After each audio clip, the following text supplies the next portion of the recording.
Mentorship is one of the most impactful connections us humans can make, as proven by Daring Girls, a Denver-based organization that impacts tens of thousands of women across many generations in Africa. You'll love hearing from Executive Director Jessica Love the incredible story of how this organization grew from a simple vision to one that is now changing the face of countries. On this episode of Making Our World Better. Welcome to the Making Our World Better podcast, where you will find motivation and encouragement through lively conversations with inspirational people who every day are making our world a better place. Now, here's your host, Jay Clark. Welcome to the podcast. I am Jay Clark, and what a cool opportunity to have a conversation with Jessica Love, Executive Director of Daring Girls, an incredible organization elevating young women in Africa to confidently take design of their own futures, which, as you'll hear, has the ability to transform countries. Jessica has been with Daring for Girls for 4 years, following a stellar career as a communications expert with several different organizations across the world, which ultimately led her to Denver and Daring Girls. A graduate of George Washington University, she worked in Washington, D.C., Dallas, San Jose, Richmond, and Luxembourg, and now in her role with Daring Girls, regularly travels to Africa. Daring Girls and its sister organizations are classic examples of somebody seeing a need, putting it to action and an idea to action, and then it blows up and makes an enormous impact. I can't wait to get into all of it. Jessica, welcome, and thanks so much for being here. Thank you so much, Jay. I'm really excited to be here to talk to you today. Awesome. Well, I'd love to start simple and just tell me how you would describe Daring Girls and its mission to somebody who really doesn't know much about you. Sure. Well, Daring Girls is based in the U.S., but we partner locally with organizations that are locally led and that are based in Africa, working with girls to support mentorship programming that they provide. So what we do as Daring Girls is support these organizations to deliver programs to girls that give them knowledge, tools, mentorship, and support that helps them to really confidently design their own futures. Because really what we're working toward is a world where every girl has the skills, the confidence, and really the savvy to just design the future that she dreams for herself. And not all girls have that opportunity. I love it. And, I always mention, I seem to always mention in these that as a girl dad, I love nothing more than to hear about organizations that are empowering women. So let's take it back a step quickly and kind of talk about how the organization was really the brainchild of an 11-year-old girl who visited Africa on a safari with her parents. Yeah, it's an incredible story. So our founder, Ashley Schuler, who's from Colorado, she's still on our board of directors today, which is amazing to still have her involved. But she was 11 years old on safari with her family, and she just noticed so many kids were out of school, and she didn't understand why students weren't in school when they should be. Instead, they were, on streets or playing or doing things that were not being in school. And that really stayed with her. And she learned that, a lot of girls especially just didn't have the ability to go to school because families couldn't afford to send them or support them in doing that. Girls weren't encouraged to go to school because families invested in boys because boys were more likely to grow up to be men that would have jobs and income. Well, women, served more traditional roles in the home. So that really struck her. And she wanted to do something. And for years, she begged her parents, I just want to start a nonprofit and work and help girls in their education in Tanzania. So finally, at the age of 16, her parents said, okay, fine. You've been researching and talking about this for 4 years. They had her write a business plan, as any parent does to their 16-year-old daughter. So she wrote a business plan, and they eventually said, okay, we're going to support you in creating an organization that she called Africade at the time. We just changed our name last year to Daring Girls. But so Ashley founded Africade at the age of 16, initially supporting the scholarships and school kind of opportunities for girls, classroom needs, teacher training opportunities for about the first 10 years of the organization's history. And then kind of taking a pause and trying to be a little more strategic, there were so many relationships formed on the ground that, Gosh, I can Ashley imagine. started, to learn and see from her colleagues that, really what girls needed and that what could maybe truly move a needle even more is if a girl had a strong woman role model to look up to, who was a leader, who made her own choices about her own life, who Yeah. was educated, and really made her own decisions. And so that's where Daring Girls started to lean into mentorship, creating mentorship programs for girls in Tanzania that were in secondary school. I'd love for you to talk a little bit about kind of how the organization is set up. You've got Daring Girls here in the US that does all the fundraising and everything that goes into that, which is, a huge effort. But then when you then talk about how that kind of meshes with these local organizations that are on the ground in Africa. Sure. So Daring Girls and our kind of flagship sister organization, I don't know, any close name you can think of, our partner in Tanzania is now called GLAMI, which stands for the Girls Livelihood and Mentorship Initiative. We all used to be one organization. Just back in 2019 and 2020, we separated into two organizations, which is like the coolest success story, because really kind of the dream is for organizations to be born and then, run, managed locally completely. And that's what's happened between Daring Girls and our partner GLAMI in Tanzania. So really, I like to think of us as sort of the cheerleaders, the fundraisers, communications and marketing support for the incredible work that they're doing, leading and measuring on the ground. And we share stories of their impact with people back here in the US with big hearts who want a way to, and a conduit really, to contribute their generosity to these programs that are so impactful for girls. And so we work very closely together as sister organizations. And then our relationship has kind of blossomed in some new ways lately that I'll love to talk about in a little bit. I love it. So, one thing we touched on it just a little bit that I'd love to hear more about is, what are some of the challenges and societal issues and restrictions that the girls that you guys are supporting and elevating face that, we probably take for granted here in the US? Yeah, totally. I mean, just the fact going to school in the US, I think Right? there's more gender parity than there is in the places where we work. In Tanzania, only 39% of girls are lucky enough to even go to secondary school. What? Yeah, only 3% is actually a little bit less, I believe, are continue on to tertiary education like university. So there's just 3%. 3%. Yeah. Holy smokes. Exactly. And there's just so many barriers, including especially cultural barriers where girls just aren't invested in the way maybe their brothers are. There's a lot of responsibilities and chores that are put upon girls at home. There are costs still, even though education is free. We all know it never is really free. There are Right. still costs like school uniforms and supplies and things like that. So that gets very expensive.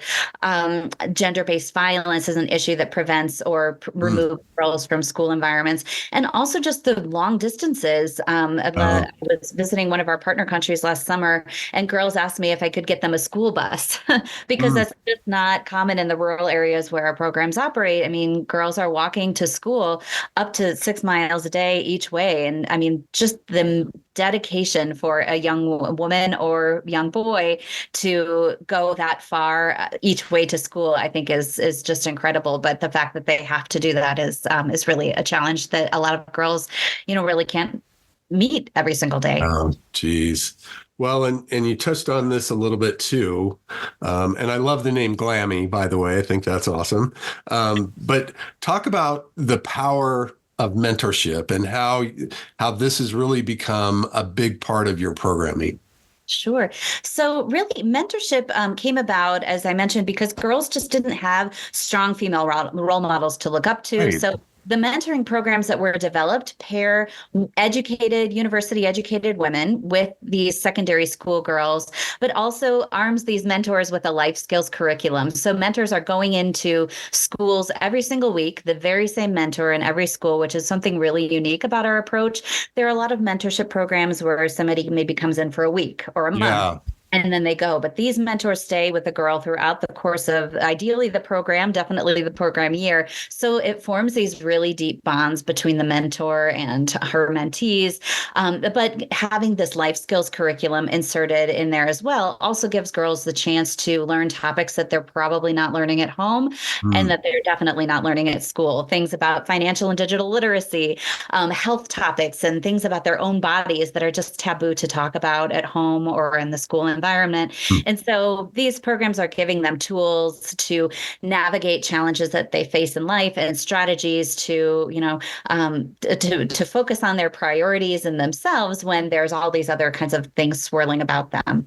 So that's kind of where the mentorship and the life skills curriculum together have proven to be really powerful for girls in our programs. Well, I love it too, because it sounds like one of the things you're doing is you're also preparing the mentors. So there's going to be kind of a base of what the mentors bring, and that's not going to vary so much based on the individual person, but you've got a program that really prepares the mentors to step in and do that role.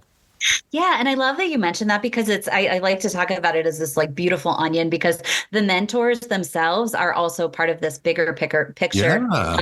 Project where the mentors come in for a set period of time. Usually these mentors are university graduates that have just graduated, and it's very hard to find jobs in Africa in general. Mm. It's very hard to find a job as a young woman, especially your first job. So becoming a mentor is a lot of these young women's very first job. It gives them a resume. It gives them also opportunity to interact with other organizations and people that can help them build skills in their own lives and careers. So it's really the mentors are being mentored, the mentors are mentoring the girls, and it's just this incredible cycle of empowering women to become That is what they want to totally be. cool. Well, I saw recently that you partnered with, I'm trying to get it right, the Center for Women Empowerment and Technology in Kenya. So, you're expanding beyond just mentorship and opening up all sorts of new doors. Talk about those a little bit. Sure. So in Tanzania with GLAMI, there are two mentoring programs that are supported for girls in secondary school. One of those is called Binti Shupavu, which in Swahili stands for Courageous Daughters. I love it. Courageous Daughters. Yeah. That's great. That program is for girls in their first 4 years of secondary school, which would be kind of the equivalent of like middle school, early high school here in the US. And this is where girls in Tanzania are most vulnerable and at risk of dropping out or not completing school or advancing their education beyond this level. And Sure. so it reaches girls at a really critical time with, topics around study skills, life habits, health topics, all of these things. So it has been really impactful in Tanzania. And so our GLAMI and Daring Girls decided, wait, we've got this amazing program that has proven results that we've been delivering for years. Why not open it up to more partners in more countries that have a need for this kind of program, but that don't have the time, resources, or money to develop it, test it, implement it themselves? So we decided to create a pilot project, and this is where the Center for Women Empowerment and Technology comes in. And so our pilot is piloting the Binti Shupavu mentoring program. Our new partner in Kenya was an organization that raised their hand that said, girls in this community need this program.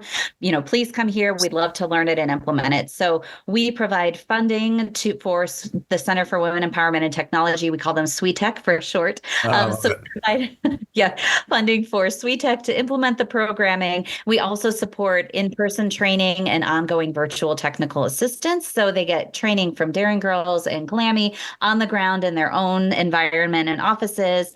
And then there's ongoing support and assistance to help them through kind of the different units and chapters, because it's so important that we realize the needs of girls in that local community. And so what we do is teach them what GLAMI has done, but also get the feedback that says, this isn't going to work here. We need to tweak this. We need to use a different kind of example, or we need to focus more on this issue area or that issue area because of challenges that are faced locally. So we're really working with the partner that brings in the local expertise to localize and contextualize the curriculum to suit the needs of girls. Well, what is so cool about this is this sounds like this is really morphed into, and correct me if I'm wrong, but it's almost morphed into a program that picks girls up as they're just leaving elementary school, and you're with them into their first careers. I mean, because you've got the mentors that you're working with and everything. So it's almost like this whole cradle to graduate program. Yeah, I mean, it totally is. Our partners, Glammy, have done just this amazing job in growing with the girls. I mean, these programs, Oh, the cool. first mentoring program started in 2010, and girls can be part of the alumni network for these programs as Oh, long as so they great. want. So it truly is taking girls through different phases of their life and giving them kind of tools, resources, and knowledge that they need at different stages of their life and careers. Now that there are career networking events Yeah, for graduates of a university, even that come back together. So yeah, I mean, once you're in for life as you that want is to, so as awesome. long as you want to Well, be. all this amazing work that you're doing with these young women in Africa, um, it still has to be, there still has to be some decent challenges that you're facing, especially as exec director, when it comes to the fundraising part and the operations part of all this. Yeah. How difficult is this when your programs are so far away and you're trying to fundraise here domestically? Yeah. I mean, it really is. If you look back when we were all one organization, our budget was mostly large foundations that would give us grants. And those large foundations want to fund locally. So those grants moved to our local partner in Tanzania when we separated. So our challenge, really is building up a donor base of people who really care about girls and women in this way, who want to help elevate and make sure that they're educated and have these opportunities in life. And so our job now as Daring Girls is really getting the word out about this truly impactful programming that has won prizes in 2022. Our partner won the UNESCO Prize for Girls and Ah, Women in Education, which is amazing. oh, no And doubt. so so it's really just trying the challenge is trying to communicate that there's a lot of need out there, but there's also a lot of really generous people out there that are helping to fill that need. But I do think that is kind of the biggest challenge is just getting the word out about what we're doing and why it's different, why it matters, and why it's important when the girls we support are half a world away. People here are supporting girls they'll never meet, we so appreciate it, but it can be a challenge sometimes to build the connection. I'm sure, and I'm sure a large part of that is that by supporting this group, you really are transforming an entire country.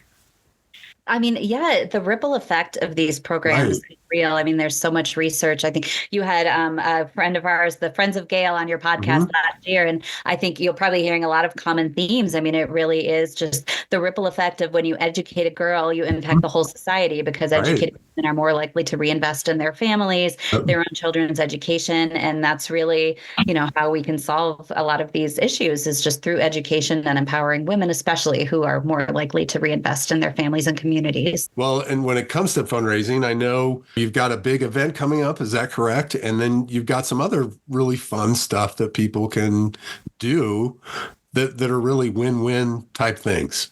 Yeah, awesome. Well, thank you for the opportunity to mention. We do here in Denver coming up at the end of this month, in April 27th at the Podner Center for International Development. We'll be hosting our annual fundraiser. We're welcoming the co-founder and CEO of the Center for Women Empowerment and Oh, Technology. cool. Yeah, she's coming. It's going to be an incredible night. She is just the most, charming, passionate, dedicated woman. And I'm so excited for our supporters to meet her. I would love to offer your listeners a chance to come. If you head over to daringgirls.org, look for the Daring Gala pop up on our website. And if you enter code BETTER at checkout, you'll get $20 off the cost of a general admission ticket. So we'd love to have Good your deal. folks come join us.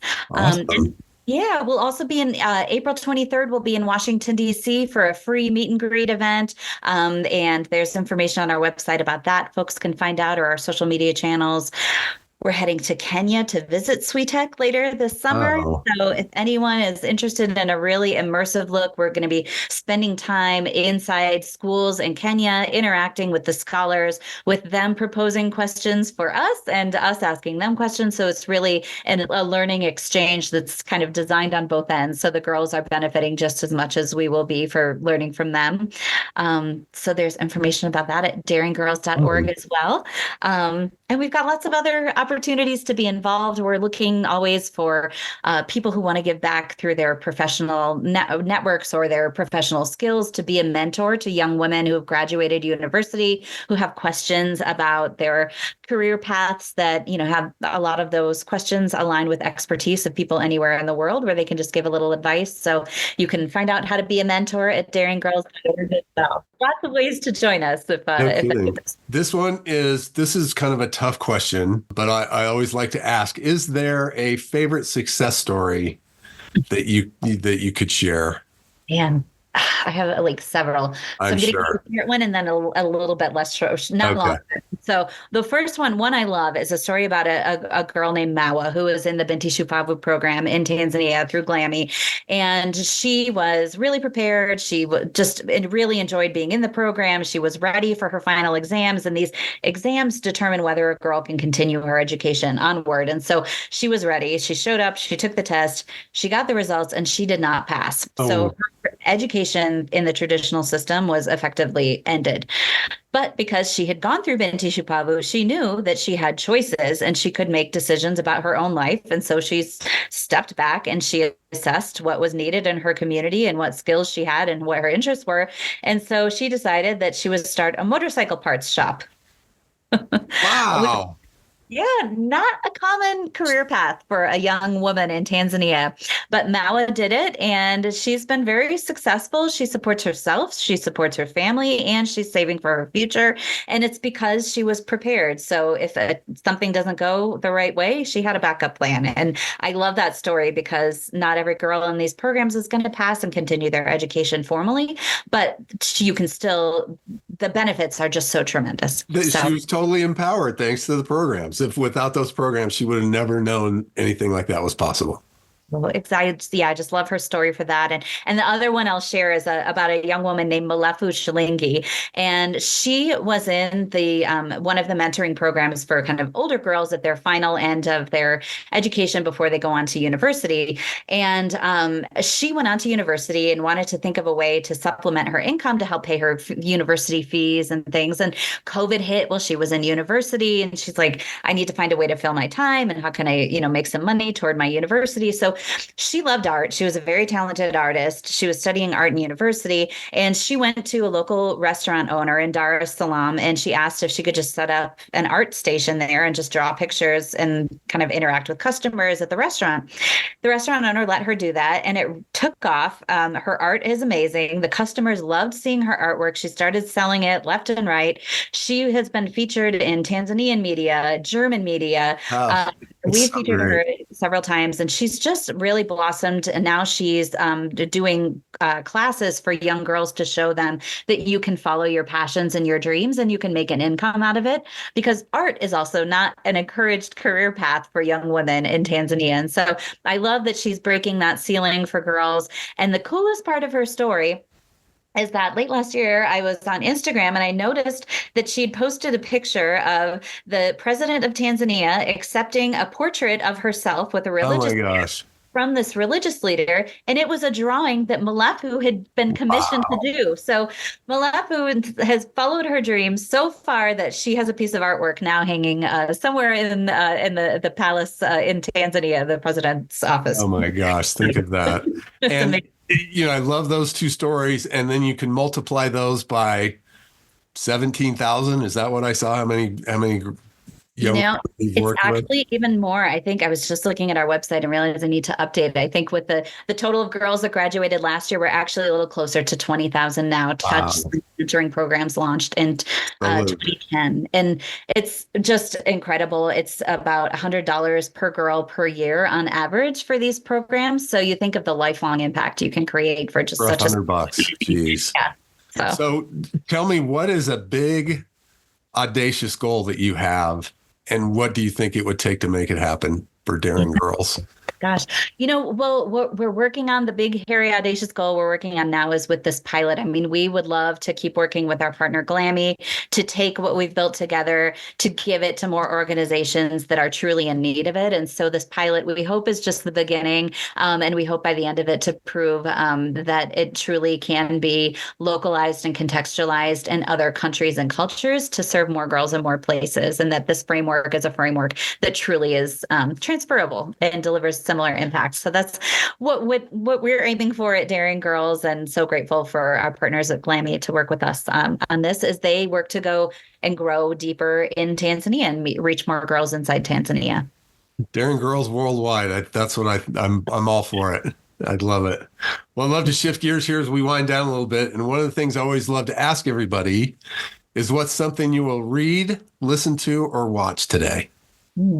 I just got a book in the mail. I actually have it right here. It's called If You Can't Take the Heat, Tales of Food, Feminism, and Fury. It's by a woman named Geraldine DeRuiter. And if you like food, and she's so funny, she's got another book that I think people were scared of me on an airplane once. I was reading it and laughing so hard I was crying. So this just came out. So I'm looking forward to reading it. And I reached out and she very generously donated a copy of her book to our silent auction at our upcoming. Oh, awesome.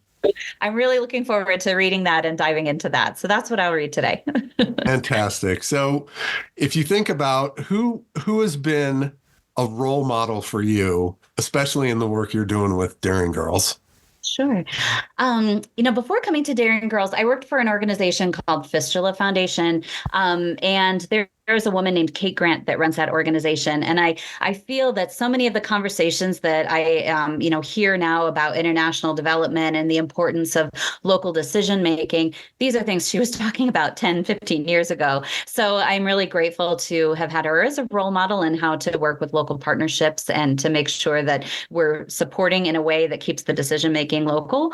And then I'd say also since joining this job, I've really gotten to know Tammy Tibbetts and Kristen Brandt from She's the First. They're an organization that focuses on putting girls through or getting girls to be kind of their first generation to go on to college. And so I just love what they have built in encouraging girls' education and in the way that they, their language that they use is so empowering. And I just think that they've done a lot of great work in this space, and they've been more recent role models for me in this position. Sounds like somebody I need to have on the podcast. Yeah, the introduction. Yeah. If, taking that a step further, is there an organization out there outside of Daring Girls and Glammy that you really admire the work they're doing or want to give a shout out to? Gosh, I mean, I love, of course, She's the First. One of our other partners that we work with that I'd love to give a shout out to is called Amplify Girls. They're doing a lot of work around girls' agency, which we kind of collectively define as a girl's ability to, make her own informed decisions about her own life.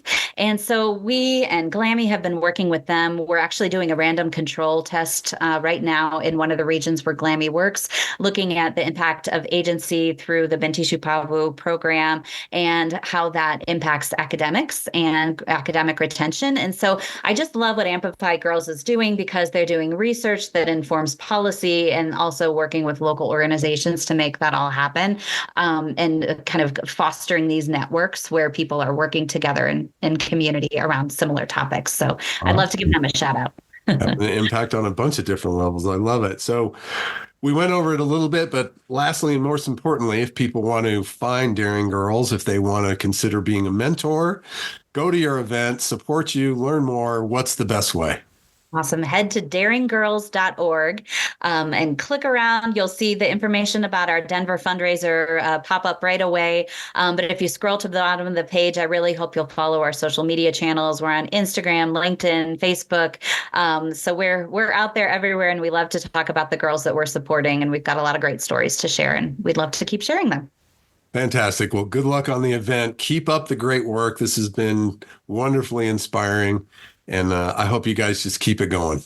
Awesome. Thank you. Thank you so much, Jay, for this opportunity and for having so many great organizations on your show. It's a great place to learn about excellent organizations. So we're honored to be among them.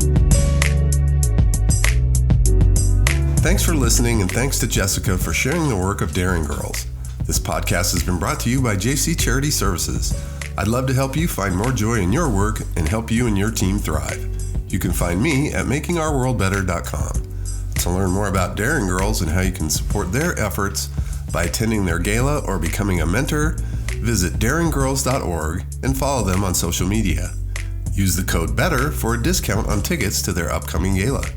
Check the show notes for links, and if you enjoyed this podcast, we'd be grateful if you'd share it with a friend. Until next time, I hope you're inspired to find a way to make our world better.